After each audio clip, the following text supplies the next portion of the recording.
If somebody is already spending 4 years in a college, right, wherein you every semester we have two or one or two projects, I think starting from at least third year, their projects should be linked with industry, and colleges should collaborate with different sectors of industries so that they can sponsor sub projects. Hi, I'm Khushi Saraswat. I'm Mahi Gupta. And I am Shrijesh Nair. We are three different people, but we have one thing in common. And that's our love for design.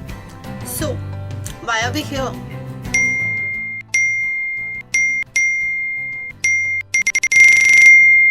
To get rid of these. To give you a 360-degree view of design And to answer queries that you have been thinking of. Let's call it a day then.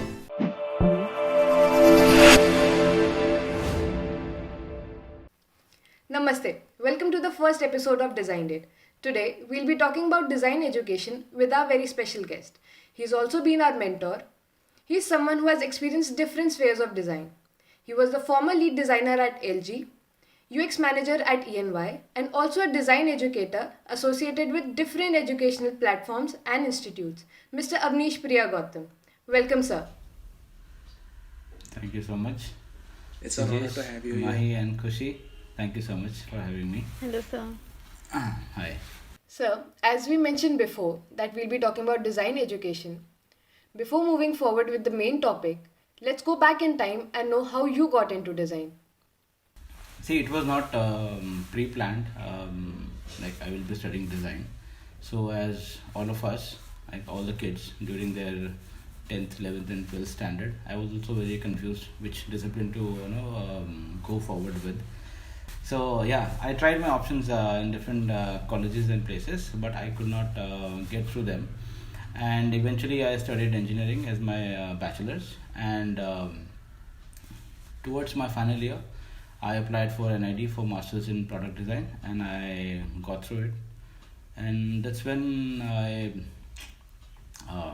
started my design career or my design education from there. And so, as I said, initially there was not too much of a passion about design, to be very honest.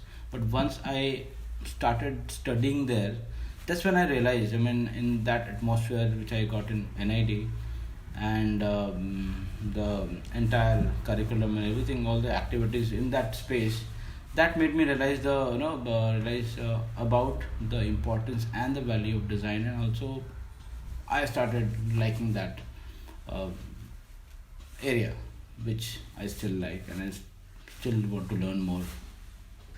So, like you said, that you had no idea or plan of doing design in starting, and you did it after engineering. So, when you came to the design college, do you had an added advantage over other students because you had a technical background? It's a very difficult. See, to for me, I would say more than advantage, I had few disadvantages. I would say. I'll tell you why. Because after studying 4 years of engineering, of course, there are definitely many pros for it. But at the same time, what I was realizing that when we are studying and when we are creating ideas, and because of our prior education, we were so conditioned. We were so conditioned that while creating ideas or our thoughts were very constrained. So NID works on this philosophy of unlearning first. First, you unlearn what you've learned so far, not like erase it from your memory, but for certain duration you try to unlearn them, and so that you can express more into design. So that was one area I would say I felt that there was a, I should not call it a disadvantage, but I had to unlearn many things uh, while I was studying design. In fact, many students face that as compared to people who are studying bachelors, who are just out of school, and they're more fresh, more flexible, they have more vibrant ideas, they're more flexible. So as you mentioned that you had to unlearn certain things during your college times. So what was the motivation behind becoming a design educator?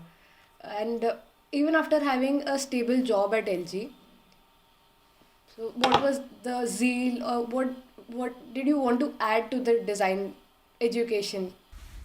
To answer this question, again, I think I would like to say that even when I went into started teaching, in fact, went into design education as an educator, that was also not pre-planned, to be very honest. So, but having said that, when I went to UPS and started teaching, that's when I realized again that this is something which I would love to do more.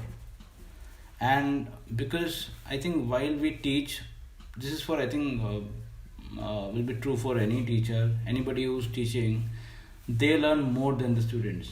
Teaching and learning go hand in hand. So I would say that gave me a new perspective and about what I had known so far when I entered into design education. So as I said, it was not pre-planned, but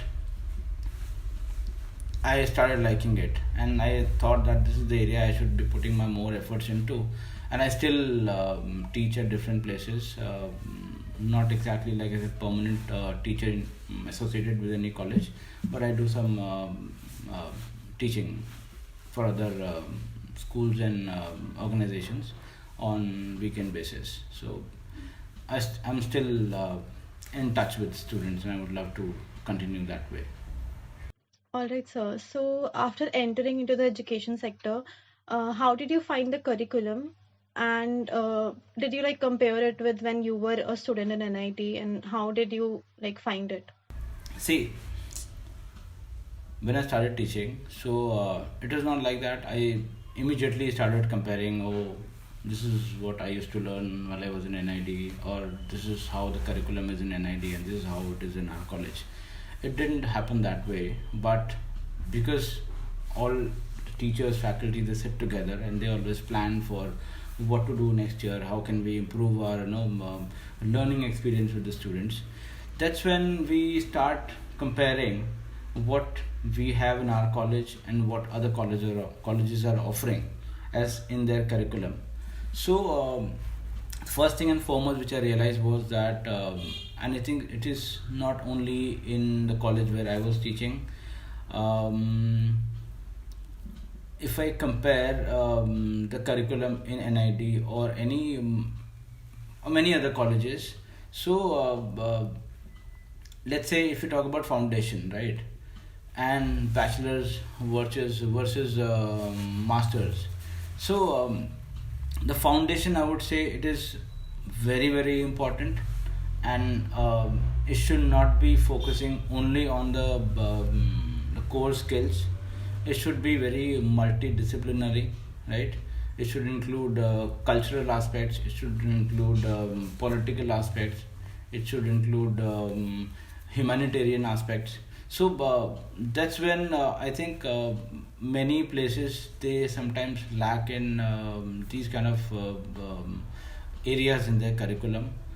And I don't want to point out to any college, but I've seen curriculums from the colleges in India, because we have it's a very small community and we all know what is happening in different colleges. So I think this is something which is still evolving in India, and people are every year and every now and then they're trying to upgrade their curriculum so that it becomes more cumulative. So this is one area which is to be really worked upon in every college, I guess. Also, just to add to it, see, bachelor's, which is a 4 year program, we in every college you see there's a 1 year foundation program, right? Which is trying to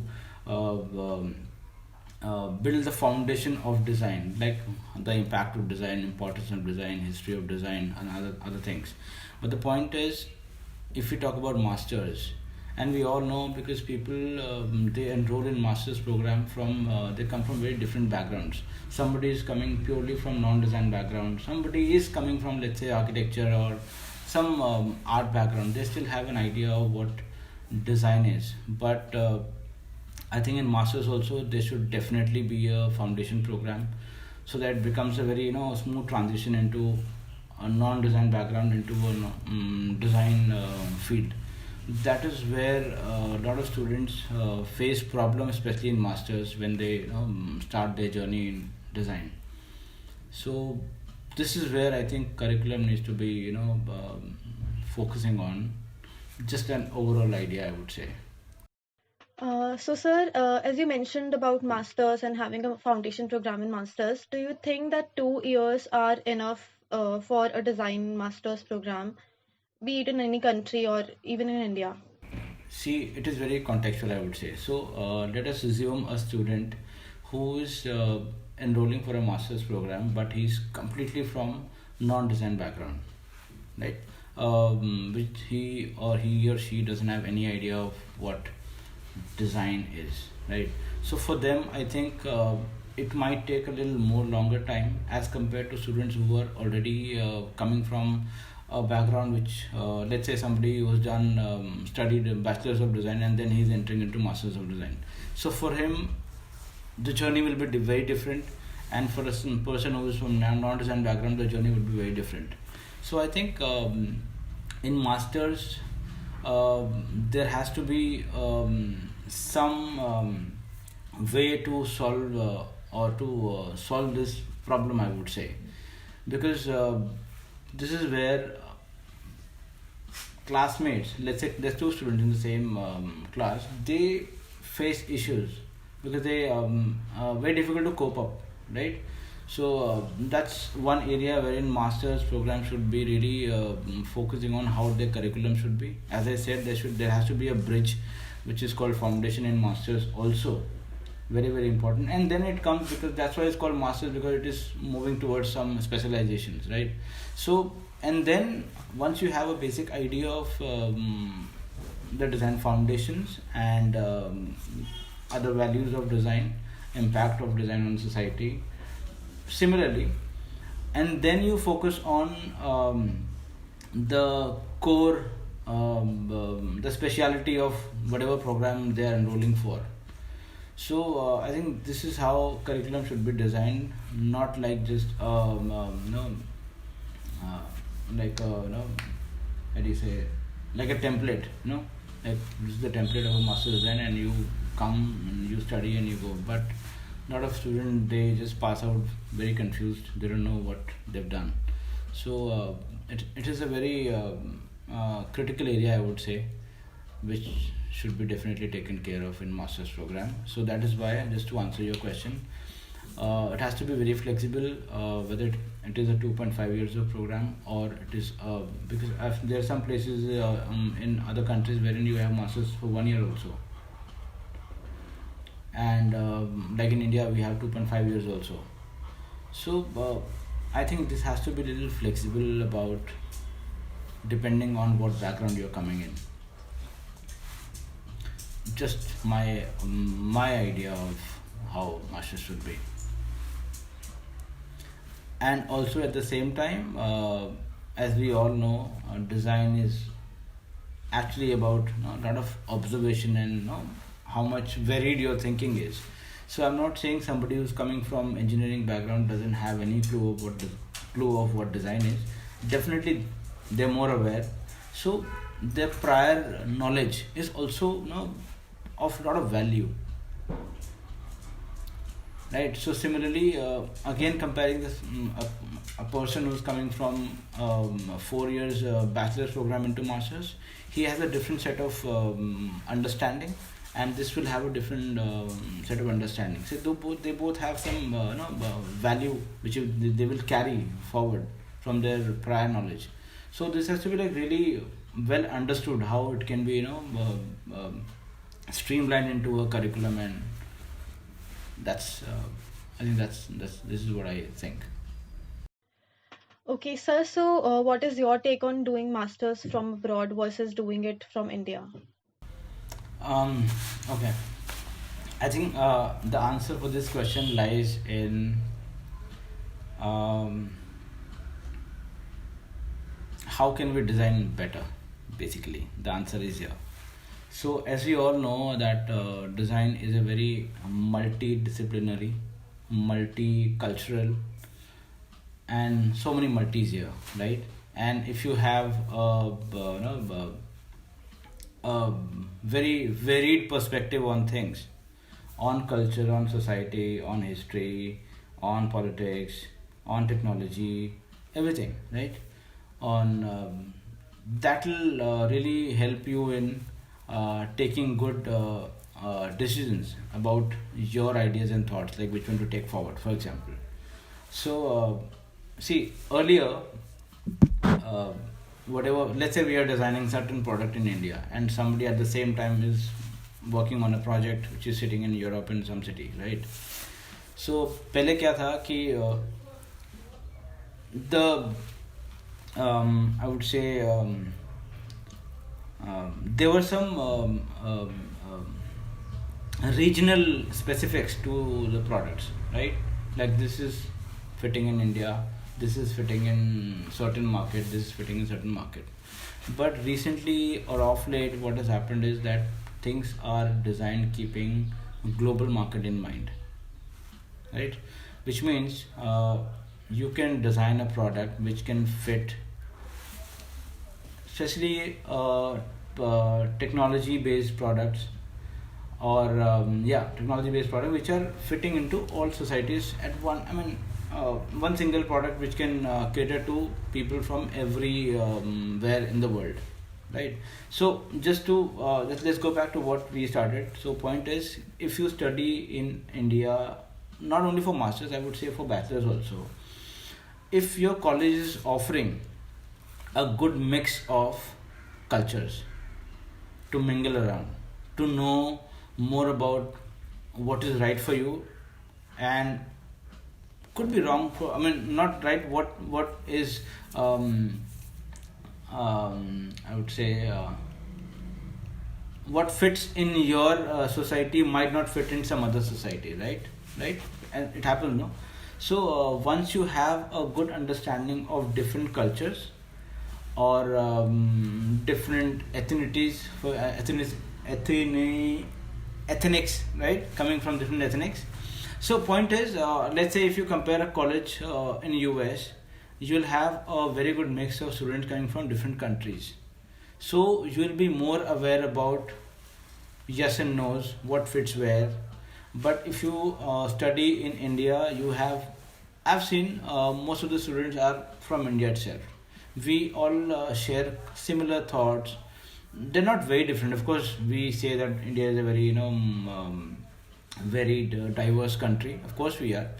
But the point is, the kind of students who enroll for design education, they all have more or less similar kind of background, right? So there's not too much of variation in terms of exchanging ideas, exchanging thoughts. So if in future, even in India also, you have colleges wherein there is a good percentage mix of people coming from different countries as well as India, then definitely studying design masters in those colleges will definitely be a great benefit. That's why people tend to go outside, because that gives you a better understanding of world as an idea, right? And also, if you go to Europe, they have a very good history of design, their architecture, street art, everything. I'm not saying that India is not very rich in design. India is, of course, and rich in design also, because architecture in India is also very good. But how many colleges have we seen wherein they encourage their students taking out to museums, taking out to different historical monuments, talking about them? If that is happening, at the same time people coming from other countries, it can be a really good blend. Otherwise, it's better to go up to a place which we say abroad, wherein you get this diverse exposure of things. And at the same time, of course, infrastructure plays a very important role.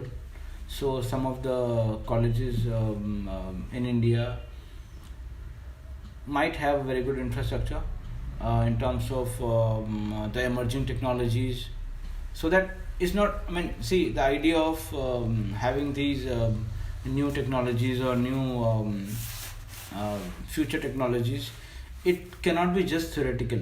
You have to experiment with them, You have to. So there are some colleges abroad which gives you a very hands-on experience in these as well. So these are the core reason wherein you decide, okay, which is better, which is good, which is not, which suits you, which does not suit you, basically. So there's not yes and no answer to it. It depends on what you want to do and how you want to go forward in your life. For example, just to answer this again, um, if you decide that tomorrow you just want to focus your career within Indian society only, then it is okay for you to study in India and just see India as a whole and experience, and then you will be able to help it. But if you want to enter into area wherein you want to create ideas and thoughts and services which are globally accepted, then you have to have exposure of other countries as well, right? So that's how you should decide whether in India or abroad or some other college. So, sir, there's this concept of exchange programs where students from different colleges go for this exchange thing, and they spend their one semester or a complete year in a different college abroad. So, what's your take on that? See, the idea of exchange program was actually like we talked about in your previous discussion. Why do we choose to go abroad? Because you see different cultures, right? That is the idea actually. Because people come up with very different mindsets from different countries and different cultures, right? So once you exchange them, so if you are only sending students from here to there, of course, I mean it is very good for the person who is going there, fine. But what about other people who are left behind? Point is, when exchange is not, it is not a perk that only one or two students will get. The idea is that when you collaborate, the two universities collaborate, which means the collaboration is happening to exchange ideas and cultures and thoughts and ideas, everything, right? So that's when they exchange some students from here to here, and maybe some faculties also. So that is the idea. It is not that on the merit basis you choose two students and they go abroad, they have fun, they learn. So that's only happening for them. But I think as an idea, exchange program should not be for the people who are going on a merit basis. It should be for the entire health of the program and everyone. So the idea should be, I mean, it has to be seen from a very different light. So exchange happens, people learn, mingle, learn different thoughts. He goes back with a very different new perspectives, and they come back with a new perspective, and they again exchange again. So that is the idea of exchange program. This should happen this way, I guess. That's my take on it. And that's why exchange program also is done in different colleges from different universities and different countries, because you want to mingle with the entire world, not just a certain kind of college somewhere. And it is also not about, I personally think it is also not about exchanging with the best college in the world. It is not about that. If you just exchange people, automatically people will learn. If Sujay sits tomorrow with some a very stranger, like a person is communicating or just interacting with a stranger, within 5 minutes he'll get to know a lot of things. On a similar idea, he'll have a different perspective within like 2-3 minutes. And imagine now if you have so many people from different countries sitting together working on projects, then you'll see, wow, I mean, very different perspective on things. So that's how it should happen, I guess. And instead of doing courses, see, if you're going to a different college and studying let's say principles of design there, okay, or doing some other subject which is a theoretical subject, but I think instead of doing that, people should be doing projects together in exchange. It should be project basis. Somebody comes here and they do a collaborative project, similarly, which is from India. See, somebody coming from Europe to India and doing a project which is again global, it doesn't make any sense. is somebody coming from Europe and America and some other countries like that coming to India and he is doing a project on a grassroots level in India, then it will give him also a very different type of learning, and at the same time will have a different perspective on what we have been thinking so far on our grassroots level. Similarly, when this guy goes there, he should be taking something which is from there. So, I mean, that's my idea. It might be, I don't know, many people will agree or not agree, but this is what I think right now. Tomorrow it might change. But at this moment, this is what I think. So, sir, like just you mentioned that students should be more aware about the history and know more what's going on around us, so that they are in the present and not in the past or the future. And when you used to teach us, you always encourage us to read more and more books. So, how important it becomes for a design student to read, whether it's books, articles, or anything, any form of reading, how important it becomes for a student?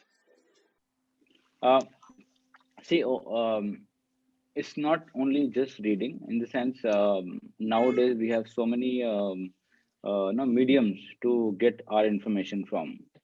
We can read books, articles, blogs. There's YouTube. So you have information all around you. So what you were saying, that whether you should read or not. So definitely, because design is all about having varied perspectives about a certain subject. You cannot design a subject or create a solution with only having one perspective in mind, right? So that is why you, once you read, you get to know different perspectives on the same subject, and then then your outcome of that particular problem is much more accepted by a larger audience, because you have covered more areas, or maybe you can see the problem from a different multiple perspectives basically. So that's why I say that keeping ourselves informed, I mean, through various mediums, reading, etc., is very, very important for not only designers, I would say, I think for anyone who's going through any study or curriculum. So, sir, as we are talking about awareness, so we know that you have been an enthusiast for extracurriculars. So, how does extracurriculars impact designability or thought process of a student? Or how important extracurriculars are?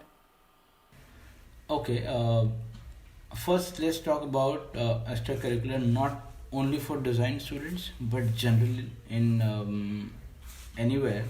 So I think extracurricular activities apart from your core curriculum, it really helps in many other, in building so many qualities in all of us. For example, leadership qualities, right? Conflict management, time management, your communication skills. So all these things, these are the areas wherein all the students who are participating in extracurricular activities, they automatically develop these certain qualities in them. And I recently I just recently read one paper somewhere. It was, they've done some testing, basically some research, that people who were involved in extracurricular activities, they at the same time they perform well in their studies as well, because they use those learning here as well. Because imagine you are working, you are participating in some activity which is a group activity. So there's a tendency, there might be a lot of conflicts within the team, right? There might be possibility of managing time, which you need to take care of. So these are the skills which you learn there, and when you come back to your class, you are already aware how to, and in the class also you're working in some, let's say, a project which is a group project. Now you can really understand how to manage a group, how to communicate efficiently in the group, and if you are the leader of that group, how to use your leadership skills there as well. So they go hand in hand. I personally think that it should not be called extracurricular activity. This should be definitely be a part of curriculum and not just extracurricular, because a lot of parents, they also think that participating in games and other things, they are a waste of time. But it is not like that. It really really helps in your other part of your career building. Since you have a lot of experience in the industry working with LG, and you have been a design educator also, you have seen both the sides of the industry. So do you think this curriculum is good enough to make students industry ready? See, what I have observed, that once people pass out from their college and they start working in the industry, they, and it also depends on student to student. See, everybody is different, everybody has their own journey, and everybody has their own will, or and that's how they move forward. So some people take a very long time to adjust and to start delivering according to the industry standards, and the industry also understand, that's why they keep them for 6 months into training and other thing. Fine. But I think if we change our mm, curriculum little bit, for example, the project which we are doing during our classroom projects, right, if they are sponsored, or they're linked with industry, with their way of working, then this journey will really can be the time will reduce basically to start delivering.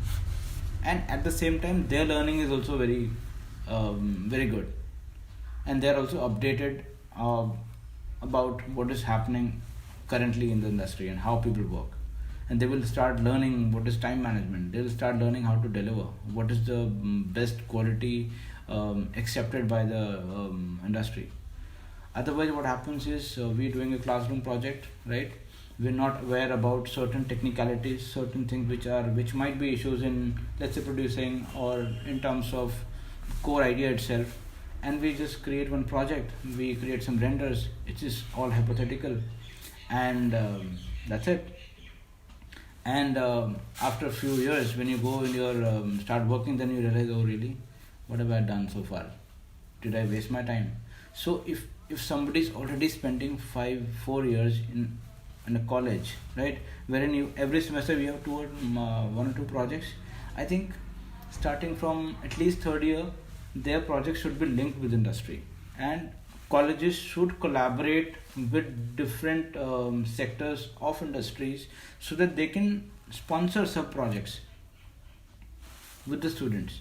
And people sitting in industry working, they should come and mentor them, not like full time, but they can at least mentor them and guide them, and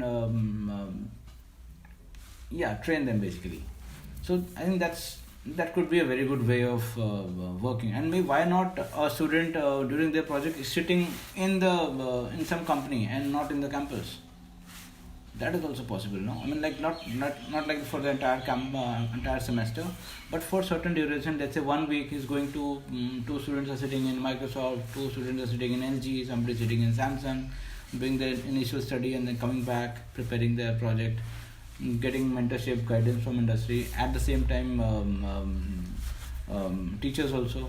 So it could be a good collaboration between faculty, student, and the industry people. So that's when the learning will be 360 degree, I guess. Otherwise it is happening in silo, which is not very good scenario, I would say, wherein the competition is so high. The moment you pass out, you'll see so many students lined up for certain jobs. Now how do you and at the same time it also helps in developing relationships with the industry. Imagine 4 students working in a certain company, and they already know, okay, this is which one is good, or what qualities every student has, and whenever they have requirement, they can easily pick up. They also have more confidence in picking up people.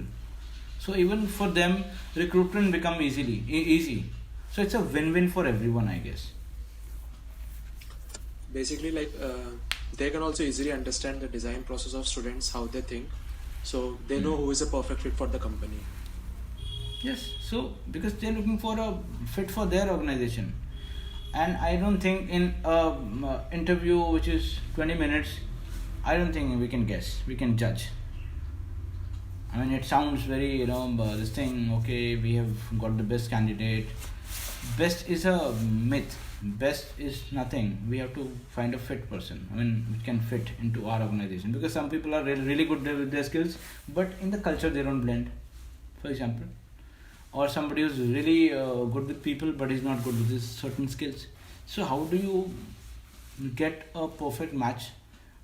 It's a matchmaking thing happening between industry and the students. How do you get that? There's certain skills which can be developed, but I'm saying it can be a really smooth process for everyone. It can be a win-win for everyone if project starts happening with the industry. So, before we end this today's episode, one last piece of advice for any student who is learning design in online mode, because this is something that nobody imagined कि we will have to learn design through the screens. Only one advice. Only one advice. Okay. You can give Okay. multiple, sir. For the no students. For the students. problem. Yes, sir. Okay. So, before I move on my idea of what students should do on online learning, I'll just take a step back. Let's do that. See, most of the people, what they've done is, because of this pandemic, a lot of schools, colleges, elementary schools, they have shifted their education system online. Online आ गए हैं. Which means, पहले class में हम कुछ body language होता था, किसी से बात कर दिया, whatever. वो सारा अभी Zoom पे आ गया, like we are doing right now, right? Perfect, ऐसे हो गया है. अब the only thing which is lacking here and which is the most important thing is the personal engagement with the student. As a faculty and also student wants to engage with the faculty, वो एक बहुत unsaid तरीके होते हैं when you engage with people, either with faculty or somewhere, कुछ एक चीज़ें होती हैं जो कि हम अभी ऑनलाइन मीडियम में उसको एक्सप्लोर नहीं कर रहे हैं. How do you do that? How do you ensure whether 70 students in your class are really paying attention to you, either or out of them few are facing challenges, कोई issue है, किसी का कोई personal issue है जिसकी वजह से शायद वो क्लास में अटेंटिव नहीं हो पा रहा है. How can I help him? और हाउ कैन सिमिलरली जो स्टूडेंट है उसको भी यही चैलेंज है कि जैसे मेरे आज डेट में फॉर एग्जाम्पल क्योंकि ऑनलाइन आ गया है, घर पे बैठ के सब पढ़ रहे हैं. अब कितने चैलेंजेस हैं, किसी का इंटरनेट नहीं चल रहा है, किसी के घर में मान लो आज सडनली बहुत सारे गेस्ट आ गए, उसको जगह नहीं मिल रही, मैं कहाँ से क्लास करूँ यार. I mean this is what design is. No, we have to really think of all the scenarios कि क्या हो रहा होगा यार. 70 स्टूडेंट मतलब 70 सिनेरियो है मेरे पास. How do we understand? So it is not only this advice for student, it is advice for the entire system कि वो कैसे करोगे यार. स्टूडेंट के लिए तो इनफैक्ट मैं कह रहा हूँ बहुत अपॉर्चुनिटीज़ हो गई है. ऑनलाइन पे जाना तो इतना कंटेंट है. जैसे I have been using my time so efficiently. मैं बहुत कुछ पढ़ता हूँ अभी ऑनलाइन पे जाके, तो मज़ा बहुत आता है. It's just that we are lacking that personal touch. That is the only thing. So start communicating. चाहे बीच में एक इमोजी ही क्यों ना दो, जिस दो तो सही इमोजी एक बारी. अगर क्लास चल रही है, is there a way to write to raise hand? Is there a way to send a emoji to the class? Right. So just try to make that class more interactive.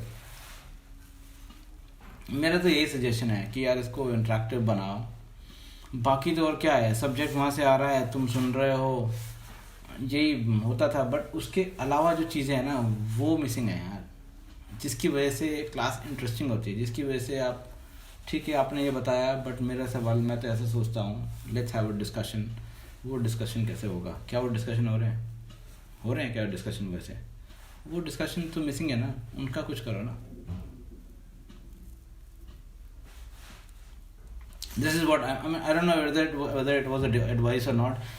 Generally मेरा ऐसा observation है because I have also seen, हमारे घर पे भी एक class चलती है online, so I know what is happening in the class. So मैं दोनों साइड देख रहा हूँ. मैं इधर का टेबल के इधर का भी देख रहा हूँ because I am also teaching somewhere and I am also seeing daughter जो पढ़ रही है. तो दोनों की कहानी अलग है. सो it is a very challenging time, but engagement का एक गेम है सारा. It is all about engagement. Thank you so much, sir, for joining in. आपके साथ जितना ही बात करो उतना कम रहता है. So hopefully we will have more sessions in the coming future. I would love to participate. I would love to connect with all the students, not only all you three, but every one of you. Sure, sir. So yes, thank you so much for having me. Thank you, sir. I It's hope an it honor made for any us to sense. have you. Thank you. So that's all for the first episode of Design Day. We'd love to hear your thoughts on design education. Do comment down below. If you like this video, give it a thumbs up, share it with your friends, and subscribe to the channel. And for more exclusive content, follow us on Instagram. Stay tuned for the next episode.